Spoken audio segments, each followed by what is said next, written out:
எனக்கு அன்பான சகோதர சகோதரிகள் யாவருக்கும் இரட்சகர் இயேசு கிறிஸ்துவின் நாமத்தில் அன்பின் வாழ்த்துக்கள்.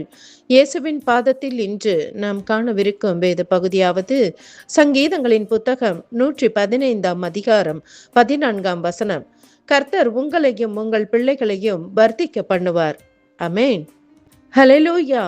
தேவன் நம்மை மாத்திரமல்ல நமது பிள்ளைகளையும் ஆசிர்வதிப்பார். நமது பிள்ளைகளின் படிப்பு, அவர்களுடைய வேலையின் ஸ்தலம், அவர்களுடைய திருமண காரியம் யாவற்றிலும் கர்த்தருடைய ஆசீர்வாதம் என்றும் இருக்கும்.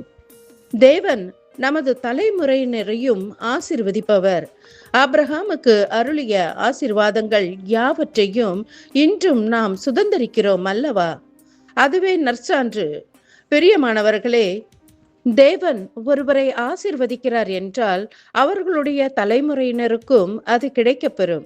இந்த செய்தியை கேட்டுக்கொண்டிருக்கிற என அன்பானவர்களே, தேவன் நமது சந்ததியை நினைத்தருள்வார்.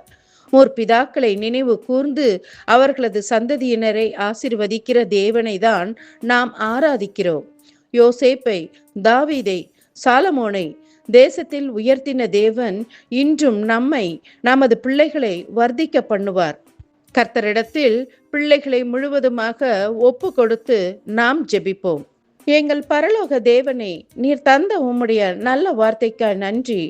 எங்களையும் எங்கள் சந்ததிகளையும் நினைவு கூறுகின்ற கர்த்தாவே, உம்மை துதிக்கிறோம். எங்கள் பிள்ளைகளை வர்த்திக்க பண்ணுவீர். எங்கள் பிள்ளைகளுடைய எல்லைகள் எல்லாவற்றிலும் உமது கரம் கூட இருந்து வழி நடத்தட்டும். இயேசு கிறிஸ்துவின் மூலம் ஜெபம் கேளும் எங்கள் ஜீவனுள்ள நல்ல தகப்பனே. ஆமேன்.